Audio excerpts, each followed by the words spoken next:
Hello friends. आज मैं इस वीडियो के माध्यम से मैं आपसे ये शेयर करना चाह रहा हूँ ये जानकारी कि हमारे जो हज़ारों लाखों स्टूडेंट जो अब्रॉड जाते हैं तो उनके माइंड में सबसे बड़ा ऑब्जेक्टिव यही रहता है कि वहाँ पे जाके वो अपनी सेटलमेंट कैसे करें और कौन सा कोर्स ऐसा चूज़ करें जिससे उनको परमानेंट रेजिडेंसी जो है वो शीघ्र मिले। तो जब हम सबसे पहला स्टेप क्या है कि जब हम यहाँ से एज एन इंटरनेशनल स्टूडेंट्स यहाँ किसी एजेंट के पास जाते हैं तो हमें वो कोई कोर्स सेलेक्ट करने के लिए कहता है। तो हमारा उसमें ये हम नहीं देखते कि ये जो पर्टिकुलर कोर्स है जो हम सेलेक्ट करने जा रहे हैं क्या ये ऑस्ट्रेलिया में ये उस उनकी रिक्वायरमेंट भी है या नहीं है। उनकी कुछ लिस्ट है जिसको हम कहते हैं स्किल ऑक्यूपेशन लिस्ट। तो अगर हम क्योंकि उसके बाद जब हम कोर्स उसमें 2 साल की एजुकेशन या बैचलर्स डिग्री करते हैं तो उसके बाद अगर वो मान लो जो कोर्स आपने सेलेक्ट किया है वो स्किल ऑक्यूपेशन लिस्ट में नहीं है तो वो आपने 2 साल 3 साल अगर आपने 2 साल पोस्ट ग्रेजुएशन एजुकेशन पे लगाए हैं या 3 साल बैचलर्स डिग्री पे लगाए हैं तो उस पर आपको पीआर नहीं मिलेगी, क्योंकि ये जो पीआर ऑस्ट्रेलिया का सिस्टम है ये पॉइंट बेस्ड सिस्टम है जिसपे आपको मिनिमम 65 मार्क्स लेने हैं। तो इसलिए जब भी आप किसी एजेंट के पास जाते हैं तो या मैं तो ये सुजेस्ट करता हूँ कि एजेंट के पास जाने की ज़रूरत नहीं। Every information is there at the internet. आप उस पर देखिए कि आपने जो कोर्स सेलेक्ट किया है वो पर्टिकुलर क्या उनकी स्किल ऑक्यूपेशन लिस्ट पे है। There are two types of list. One list we call it is SOL skill occupation list, other is CSOL that is we call it as consolidated sponsor occupation list. तो जो आज मैं आपसे बात करने जा रहा हूँ वो है स्किल ऑक्यूपेशन लिस्ट के बारे में, जिसमें हम अपनी कोर्स करने के बाद 189 सब क्लास के अंडर हम वीज़ा डाल सकते हैं अपनी परमानेंट रेजिडेंसी की।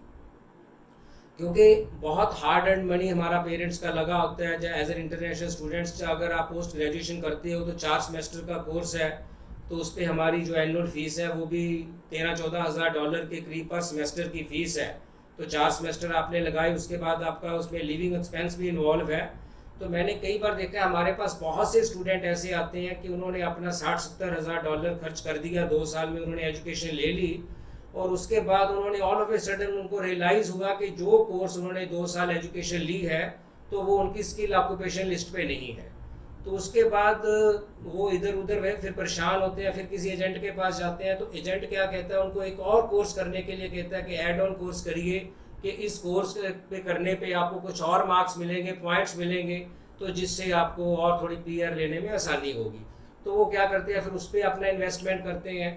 तो हमारा दोस्तों ऑब्जेक्टिव ये है कि जो हमारा हार्ड एंड मनी है उस पर हमारा क्या है रिटर्न ऑन इन्वेस्टमेंट जो है वो फास्ट होना चाहिए।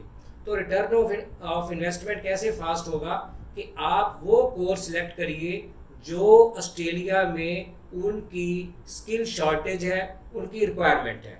क्योंकि there are certain courses which are having a greater demand in Australia and there are certain courses जिनकी कोई ऑस्ट्रेलिया में वो आपकी हो सकता है कि स्किल ऑक्यूपेशन लिस्ट में हो लेकिन उनकी इतनी डिमांड नहीं है। आप देखिए कि जैसे मान लो कि ऑस्ट्रेलिया में 1 साल में उन्होंने अभी उन्होंने पीआर कुछ नंबर ऑफ पीआर जो उन्होंने देते हैं कट डाउन किया है। पहले 1,90,000 के करीब देते थे, आजकल वो अभी उन्होंने 3-4 साल के लिए कहा कि हमने टोटल जो वर्ल्ड के जितने इमिग्रेंट स्टूडेंट्स आ रहे हैं, इंटरनेशनल स्टूडेंट्स आ रहे हैं, उन्होंने तकरीबन 1,60,000 स्टूडेंट्स को परमानेंट रेजिडेंसी देनी है। तो परमानेंट रेजिडेंस जो 1,60,000 स्टूडेंट को देनी है तो उसमें कौन कौन कम्पीट कर रहा है, उसमें सारा वर्ल्ड ही कम्पीट कर रहा है। उसमें India is one of the country, although India gets a major chunk of PRs and but India is competing along with the other countries of the world. तो आपका सबसे पहले ये एक थिंकिंग कैपेसिटी इस पे रखनी चाहिए कि जब आप अप्लाई करते हो वो आपका कोर्स है जो वो स्किल ऑक्यूपेशन लिस्ट पे होना चाहिए और वो कोर्स जो है डिमांड में होना चाहिए और ऑस्ट्रेलिया में वो कोर्स उसकी वो एक स्किल शॉर्टेज होनी चाहिए। क्योंकि जब आपको पीआर मिलेगी तो उनका क्या सिस्टम है, प्रो रेटा अरेंजमेंट है। मान लो अगर आपने जैसे कुछ कोर्सेज हैं वहाँ पे कारपेंट्री का कोर्स है, इलेक्ट्रिशियंस का कोर्स है, नर्सिस की रिक्वायरमेंट है, ये एक बहुत डिमांड में है।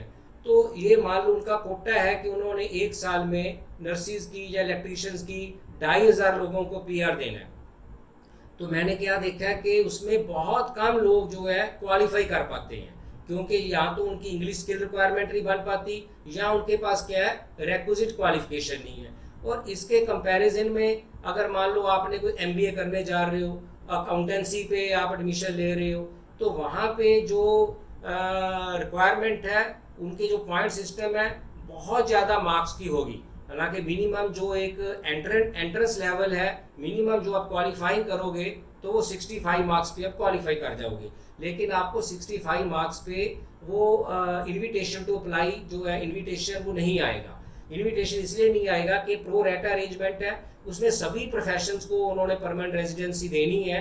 तो अकाउंटेंट के लिए हो सकता है कि ये जो पीआर का लेवल है वो बार है बहुत हाई होगा, वो हो सकता है 90 मार्क्स पे चला जाए, 95 पे चला जाए, और 100 मार्क्स पे भी जा सकता है। 100 पॉइंट्स भी आपको उसमें कलेक्ट करने पड़ सकते हैं।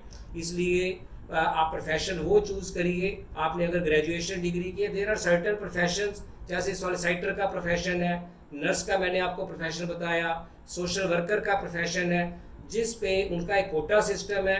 हर साल उन्होंने तकरीबन 2-2,500 लोगों को उसमें परमानेंट रेजिडेंसी देनी है, और जैसे जैसे लोग क्वालिफाई करते जाएंगे उनको वो इनविटेशन टू अप्लाई भेजते जाएंगे, और आपको उसमें बहुत जल्दी जो आपको परमानेंट रेजिडेंसी मिलने की संभावना है। तो इसमें इस वीडियो के माध्यम से सिर्फ मैं इतना ही आपको बता रहा हूँ कि आपने कोर्स कैसे सिलेक्ट करना है, जो मैं आप अपने अगले वीडियो आपसे शेयर करूँगा। उसमें मैं आपको डिफरेंट वीज़ाज़ के बारे में कि 189 वीज़ा क्या है, 190 वीज़ा क्या है, और डिफरेंट कैटेगरी में आपने कैसे पीआर के लिए आप एलिजिबल हो सकते हो। तो आप ये देखते रहिए, अगला वीडियो में शीघ्र आपकी इंफॉर्मेशन के लिए, जानकारी के लिए आपके सामने प्रस्तुत करूँगा।